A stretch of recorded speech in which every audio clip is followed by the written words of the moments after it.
వేదికను పంచుకుంటున్నటువంటి భారతీయ జనతా పార్టీ ఖమ్మం జిల్లా అధ్యక్షుడు నెల్లూరు కోటేశ్వరరావు గారు, భారతీయ జనతా పార్టీ భూపాలపల్లి జిల్లా సంఘటన సంరక్షణ ఇన్ఛార్జ్ గల్లా సత్యనారాయణ గారు, ఖమ్మం అసెంబ్లీ కన్వీనర్ అల్లిక అంజయ్య గారు, రాష్ట్ర కార్యవర్గ సభ్యుడు పెద్దలు చక్కలపల్లి నరేందర్ గారు, భారతీయ జనతా పార్టీ జిల్లా ప్రధాన కార్యదర్శి శ్యామ్ రాథోడ్ గారు, నాగమణి గారు, రజనీ గారు, ఈ కార్యక్రమంలో పాల్గొంటున్నటువంటి భారతీయ జనతా పార్టీ కుటుంబ సభ్యులందరికీ కూడా హృదయపూర్వక నమస్కారం. అహల్యాబాయి హోల్కర్ వారికి అత్యంత శ్రద్ధాశక్తులతోటి భారతీయ జనతా పార్టీ అంకిత భావంతో దేశవ్యాప్తంగా పలు కార్యక్రమాలు నిర్వహిస్తూ ఉంది. రేపు మే 31 ఆమె 300వ జన్మ దినోత్సవాన్ని మనం జరుపుకోబోతున్నాం. ఈ నేపథ్యంలో భావితరాలకు అహల్యాబాయి హోల్కర్ గారి యొక్క ఆ నారీ శక్తి యొక్క ఆ గొప్పతనాన్ని రాబోయే తరాలకు అందించాలనేటువంటి సంకల్పంతో భారతీయ జనతా పార్టీ శ్రేణులు మొత్తం కూడా ఈ కార్యక్రమంలో నిమగ్నమై ఉన్నటువంటి నేపథ్యంలో పలు సామాజిక సేవా కార్యక్రమాలు కూడా భారతీయ జనతా పార్టీ కార్యకర్తలు నిర్వహిస్తూ ఉన్నారు. చాలా సంతోషం. వేదిక మీద ఉన్న వాళ్ళందరూ కూడా నాకంటే ఎక్కువ విషయాలు ప్రిపేర్ అయినట్టు బాగా. అహల్యాబాయి హోల్కర్ ఎవరు, ఆమె గురించి కొంత తెలుసుకునేటువంటి ప్రయత్నం కూడా చేసినట్టుగా నాకు అనిపిస్తూ ఉంది. చాలా సంతోషం. ఎందుకంటే సమాజంలో ఇటువంటి వ్యక్తుల ద్వారానే మనం స్ఫూర్తిని పొందుతాం. మనం అందరం కూడా ఒక విచారధారకు సంబంధించినటువంటి కుటుంబ సభ్యులం కనుకనే ఇటువంటి విషయాలు వచ్చినప్పుడు ఆసక్తిగా తెలుసుకోవాలని ప్రయత్నం కూడా చేస్తాం. ఆ నేపథ్యంలోనే అనేక విషయాలు మన ముందు మాట్లాడినటువంటి మిత్రులు చెప్పినారు. గల్లా సత్యనారాయణ గారు మాట్లాడినారు, శ్యామ్ రాథోడ్ గారు మాట్లాడినారు, జిల్లా అధ్యక్షుడు కోటేశ్వరరావు గారు కూడా మాట్లాడారు. అనేక కోణాలను కూడా వాళ్ళు ఆవిష్కరించేటువంటి ప్రయత్నం చేశారు. కానీ అహల్యాబాయి హోల్కర్ గారి యొక్క జీవితాన్ని, ప్రజ్ఞాశాలి అనేటువంటి విషయాన్ని మనందరం కూడా ఆమె యొక్క జీవితాన్ని అధ్యయనం చేసినప్పుడు మనకు అర్థమవుతుంది. సమస్యలు చుట్టుముట్టినప్పుడు, కనుచూపు మేరలో భవిష్యత్తు కానప్పుడు కూడా ఒక మహిళ ఆ రకమైనటువంటి ఆ రోజులలో ధైర్య సాహసాలని ప్రదర్శించి వారి యొక్క సునిశ్చితమైనటువంటి పరిశీలన కనుక మనం చేసినట్లయితే అనేక కోణాలు ఆవిష్కృతం అవుతాయి. చాలాసార్లు మనం చూస్తుంటాం, మనం చేసిన పనికి ప్రశంస ఆశిస్తాం. ఎవరో వచ్చి చప్పట్లు కొట్టాలా, మీరు బాగా చేసిరు, అట్లా చేసిరు, ఇట్లా చేసిరు అనాలి. ఆమె జీవితంలో జరిగిన ఒక చిన్న సంఘటనతోని మనం వారి గురించి మాట్లాడుకునేటువంటి ప్రయత్నం చేస్తాం. జరిగిన చిన్న సంఘటన వారి గురించి, వారు చేసిన సేవా కార్యక్రమాల గురించి ఒక పుస్తకం రాసుకొచ్చిండు ఒక ఆయన, పెద్ద ఆయన, ఆమె మెప్పు కోసం. ఆ పుస్తకం చదివి వినిపిస్తుంటే అది తీసుకుపోయి నీళ్ళలో లేపించింది ఆయనతో. అది ఆమె గొప్పతనం. నీ మధ్య గుడికి పోయినా, గుడికి పోతే అద్దం ఉంది, ఇది చూస్తే ఫ్యాన్ ఉంది. అద్దం మీద చింతపిక్కల అప్పారావు అని మన ముఖం కనపడకుండా అద్దం మీద పేరు రాసుకున్నాయి. ఫ్యాన్కి 3 రెక్కలు ఉంటే 3 రెక్కల మీద కూడా చింతపిక్కల అప్పారావు అని రాసుకున్నాడు. ఫ్యాన్ మీద కూడా వాడు ఇచ్చింది ఒక ఫ్యాన్, ఆ గుళ్ళే. ఈ చింతపిక్క మనం బొట్టు పెట్టుకోవాలంటే ఆ చింతపిక్కల అప్పారావు కనపడుతుంది మనకు. ఆ ఫ్యాన్ చూస్తే ఆ 3 రెక్కలలో కూడా చింతపిక్కల అప్పారావు అని కనపడతా ఉంది. ఆమె చరిత్ర చూస్తే కాశీ నుంచి కన్యాకుమారి దాకా అనేక గుళ్ళు, ఔరంగజేబుతోని రకరకాల పరాయి పాలనలో ధ్వంసం అయిపోయినటువంటి గుళ్ళను జీర్ణోద్ధర చేయడం, పునరుద్ధరించడము, ధర్మశాలలు కట్టేయడము, గుళ్ళకు వచ్చేటువంటి భక్తులకు వసతి ఏర్పాట్లు చేయడము. ఇంత అసలు ఆమె పని చూస్తే అసలు ఒక మహిళ రాజ్యపాలన చేస్తూ ఇంత ధార్మిక పరమైనటువంటి కార్యక్రమాలు ఎట్లా చేసిందో ఒకసారి అర్థం కాని విషయం. పరిశోధన చేయాల్సినటువంటి అవసరం. ఎందుకంటే ఎక్కడి కాశీ, ఎక్కడి రామేశ్వరం, ఎక్కడ చూసినా ఆమె ముద్ర ఉన్నది. కనీసం ఆమె పేరు మీద ఒక ఘాటు, ఆమె పేరు మీద ఒక ధర్మశాల, ఆమె పేరు మీద ఒక పునరుద్ధరణ కార్యక్రమము, ఆమె పేరు మీద ఒక జీర్ణోద్ధరణ కార్యక్రమము ఎట్లా సాధ్యమైంది? అంటే మనసుకే మార్గం ఉంటుంది అనేటువంటి విషయాన్ని మనం ఈ సందర్భంగా గమనించాల్సిన అవసరం. మిత్రులారా, ఆమె 8 సంవత్సరాల వయసులో ఇండోర్ జాగీర్దార్ గారు పూణే నుంచి వెళుతూ గుడి దగ్గర ఆగితే ఆ ఊరు పటేల్ గారి అమ్మాయి గుళ్ళో ప్రసాద వితరణ చేస్తూ ఆ ముఖంలో తేజస్సు చూసి, ఆ అమ్మాయి అందరితో మాట్లాడే విధానం చూసి ఆ రాజు గారు చాలా తెలివిగల అమ్మాయి చాలా దక్షురాల్లాగా ఉంది, నా కొడుకు ఇచ్చి పెళ్లి చేసుకుంటా అని చెప్పి పటేల్ గారిని అడిగితే ఆయన దాన్ని అంగీకరిస్తే ఆమె మ్యారేజ్ చేసుకుని వస్తుంది. అక్కడ ఆమె జీవితం ప్రారంభమైంది.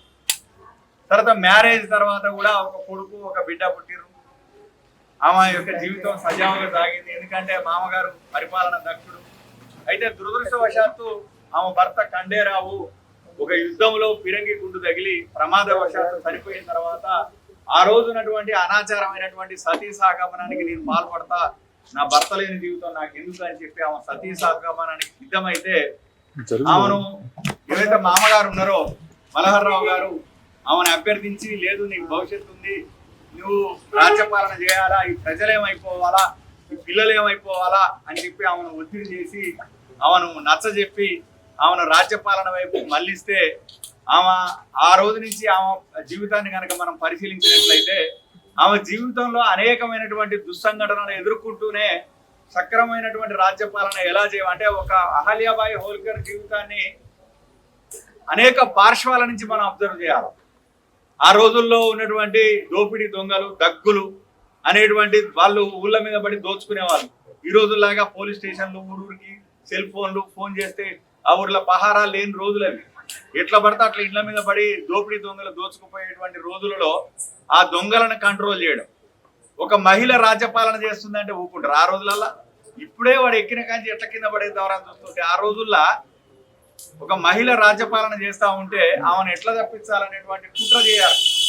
గంగాధర్ రావు అని ఆమె మంత్రి, ఆమెను ఎట్లా దింపాలని శత్రురాజులను ఇన్వైట్ చేస్తే ఆ విషయాన్ని తెలుసుకొని మరాఠాలను మొత్తం ఏకం చేసుకుని ఖబర్దార్ రా చూసుకుందాం అనేటువంటి పరిస్థితిలో ఒక సంకేతాన్ని పంపి నది అవతలనే ఆపినటువంటి ఒక గొప్ప ధీరోదాత్తురాలైనటువంటి చరిత్ర అహల్యాబాయి.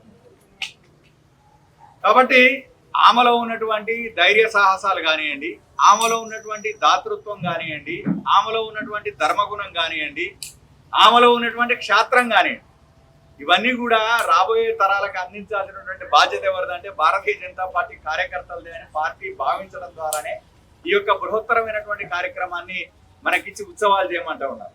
చాలా సార్లు భారతీయ జనతా పార్టీ నాయకులకు, జిల్లా అధ్యక్షులకు కానివ్వండి, పార్టీ శ్రేణులకు కానివ్వండి, మనకు వస్తున్నటువంటి ఒత్తిడి, మన కార్యక్రమాల దృష్ట్యా ఏంది ఈ కార్యక్రమాలు అనిపించవచ్చు. కానీ ఒకసారి కనుక అది మనసు పెట్టి, నేను ఇంకా పుస్తకం కూడా చదవాలి, ఇక్కడికి వచ్చి ఇంకా పుస్తకం చూసిన లీలా మాత్రంగా విషయాలు తెలుసుకునేటువంటి ప్రయత్నం చేస్తే కళ్ళ వెంట నీళ్లు వచ్చేటువంటి సంఘటనలు అనేకం ఉన్నాయి ఆమె జీవితంలో.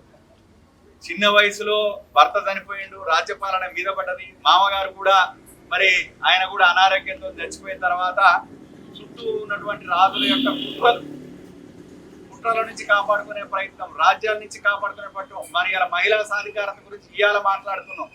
ఆమె మహిళా సాధికారత గురించి 300 ఏళ్ల కిందనే మరి ఆమె జన్మించిన రోజే బీజం పడదనుకోవాలి. ఎందుకంటే మనం ఒకసారి ఆలోచిస్తే ఆ రోజులలో భర్త చనిపోతే భార్యకి ఏమో హక్కులు లేవు, ఆమెకు వచ్చేది ఏం లేదు. భర్తకు సంబంధించి చనిపోయినటువంటి వ్యక్తి యొక్క ధనం కానీ దేంట్లో హక్కు ఉండదు. కానీ ఆమె పూర్తిగా దాంట్లో మార్పులు చేసి భర్త చనిపోయినప్పటికీ కూడా భార్యకు భర్తకు సంబంధించినటువంటి ఆస్తులు ఏవైతే ఉన్నాయో ఆమెకు స్వేచ్ఛగా ఒప్పజెప్పాలని చెప్పి నిర్ణయం చేసినటువంటి మానవతామూర్తి ఎవరంటే అహల్యాబాయి హోల్కర్. కాబట్టి అనేక విషయాలు మనం అధ్యయనం చేస్తుంటే నిజంగా మనకి స్ఫూర్తినిచ్చేటువంటి అంశాలు ఆమె యొక్క జీవిత చరిత్రలో చాలా మనకు దొరుకుతాయి. మనం ఒక్కసారి మొత్తం భారతీయ జనతా పార్టీ కుటుంబ సభ్యులు కూడా దీన్ని అధ్యయనం చేయాల్సినటువంటి అవసరం ఉందని చెప్పి నేను భావిస్తాను. కొడుకు పుట్టిండు, కొడుకు దక్షుడు కాదు, పండిత పుత్ర పరమశుడు అన్నట్టు ఆయన మొత్తం ఆగం పట్టించిండు. తక్కువ కాలంలో అల్పాయుష్గా చనిపోయాడు. అంటే ఆమె జీవితంలో చూడండి సంఘటనలు. భర్త చిన్న వయసులో చనిపోయాడు, అండగా నిలబడాల్సిన మామగారు కొంతకాలానికి చనిపోయాడు, రాజ్యపాలన సాగుతున్నటువంటి సమయంలో కొడుకు పట్టాభిషేకుడై కొడుకు చనిపోయింది. మరి ఆ పరిస్థితుల్లో ఆమె ఒక చాకచక్యంతో మన ఆ రాజ్యాన్ని ముందుకు తీసుకుపోయేటువంటి ప్రయత్నంలో ఆమె తీసుకొచ్చినటువంటి సంస్కరణ ఇండోర్ అనేది ఇలా మనకు కనపడుతున్నటువంటి పట్టణము అభివృద్ధి కావడానికి ఆమె బాటలు వేసింది. ఇవాళ ఇండోర్ లో అనేక మంది వచ్చి వ్యాపారాలు చేసుకునేటువంటి వాతావరణం అంటే ఇవాళ మనం మాట్లాడుతున్న ఉద్యోగ అవకాశాల గురించి, యువకులకు ఉపాధి కల్పించాలా, మహిళలకు ఉపాధి కల్పించాలని ఇవాళ మాట్లాడుతున్నాం. ఆ రోజులలోనే ఇవాళ చేనేత వర్తకాన్ని ప్రోత్సహించి వాళ్ళందరినీ కూడా వాళ్ళకు ఆర్థికంగా అండగా నిలబడి వాళ్ళకు ఆ రకమైనటువంటి పరిశ్రమలను ఆ రోజులలోనే ఎంకరేజ్ చేసిందాం. ఇవాళ ఆమె స్టార్ట్ చేసినటువంటి మరి ఆ కేంద్రాలు అదే స్ఫూర్తితోనే నడుస్తూ ఉన్నాయి. అంటే ఒక చూడండి, మహిళా సాధికారత విషయంలో కానీ, మొత్తం రాజ్యానికి సంబంధించినటువంటి శాంతి భద్రతల రక్షణ విషయంలో కానివ్వండి, అదేవిధంగా మరి శత్రు రాజులతో ఏ రకంగా వ్యవహరించాలనేటువంటి విషయంలో కానివ్వండి, ఈ రకంగా ఆమె జీవితంలో ఏ పార్శ్వాన్ని తీసుకున్నా కూడా ఒక సమర్థవంతమైనటువంటి గృహిణి, ఒక సమర్థవంతమైనటువంటి పాలకురాలు, ఒక సమర్థవంతమైనటువంటి ముందు చూపు కలిగినటువంటి ఒక మాతృత్వం మనకు కనపడుతుంది. అందుకనే ఈరోజు ఇందాక సోదరుడు చెప్పినట్లుగా మరి ఇటువంటి వాళ్ళ చరిత్రలు ఏమైపోయినాయి. భారతదేశానికి స్వాతంత్రం వచ్చి 75 సంవత్సరాలలో ఎవడెవడు ప్రచారం పొందుతున్నారు. ఇటువంటి మరుగున పడినటువంటి మానవతా మూర్తుల యొక్క చరిత్రను బయటికి తీసుకురావాల్సినటువంటి అవసరం ఉంది. అందుకనే మనం అంటే గిట్టనోడు, మనం అంటే ఓర్వలేనోడు, విద్యా కాషాయీకరణ, ఇటువంటి పిచ్చి మాటలు మాట్లాడుతుంటారు. ఇలా మనం అందుకనే నరేంద్ర మోడీ గారి ప్రభుత్వం వచ్చినప్పటి నుంచి సుభాష్ చంద్రబోస్ గారి యొక్క జీవితాన్ని బయటికి తీసుకురావడం కానీ, వారి చరిత్రను ప్రచారం చేసే ప్రయత్నం కానీ, సర్దార్ వల్లభాయ్ పటేల్ గారి యొక్క త్యాగాలను బయటికి తీసుకొచ్చేటువంటి ప్రయత్నం కానీ, ఇలా అదే విధంగా మన యొక్క మరి మానవతా మూర్తి, మరి ఒక అమ్మ నారీ శక్తి, మూర్తిభవించినటువంటి నారీ శక్తి అనేటువంటి మరి అహల్యాబాయి హోల్కర్ యొక్క చరిత్రను ప్రజలలోకి తీసుకువెళ్ళాలి, నవభారతాన్ని నిర్మాణం చేయాలి. మనము శక్తివంతులము, మహిళ మరి అనుకుంటే ఏదైనా చేయగలుగుతుంది అనేటువంటి విషయాన్ని ప్రజలకు తీసుకుపోవాలి, కమింగ్ జనరేషన్ తెలుసుకోవాలనేటువంటి ఉద్దేశంతో ఈ రోజున మన భారతీయ జనతా పార్టీ జాతీయ పార్టీ నిర్ణయించింది. ఈ యొక్క నాయకుడు అనేవాడు అధ్యయనం చేయాలి. అధ్యయనం చేస్తే మనం చెప్పగలుగుతాం, విషయాలను ప్రజలకు తీసుకుపోగలుగుతాం. కాబట్టి మనందరం కూడా మండల లెవెల్లో కూడా ఈ రాబోయే రోజుల్లో అహల్యాబాయి హోల్కర్ గారి యొక్క జయంతి కార్యక్రమం కానివ్వండి, తిథి కార్యక్రమం కానివ్వండి చేసేటువంటి సందర్భంలో వారి యొక్క గొప్పతనాన్ని పిల్లలకు, పాఠశాలలో ప్రధానంగా పిల్లలకు కానివ్వండి, మహిళలకు వాళ్ళకి చెప్పాలా, వాళ్ళను ముందుకు తీసుకుపోవాల్సినటువంటి అవసరం ఉంది. ఎందుకంటే ఈ రోజునటువంటి పరిస్థితుల్లో రకరకాల మరి భావజాలం వ్యాప్తి జరుగుతూ ఉంది. ప్రపంచం అంతా కుగ్రామంగా మారిపోయింది. ఇవాళ చేతుల సెల్ ఫోన్ వచ్చిన తర్వాత ఎవరి చేతులు లేడు, పిల్లగాళ్ళు ఏం చూస్తారో తెలియట్లేదు. కాబట్టి అహల్యాబాయి హోల్కర్ గారి యొక్క జీవిత చరిత్ర ఏదైతే ఉందో మన కుటుంబ సభ్యులతో పాటు మన పిల్లలకు, రాబోయే తరాలకు అందించాల్సినటువంటి అవసరం ఉంది.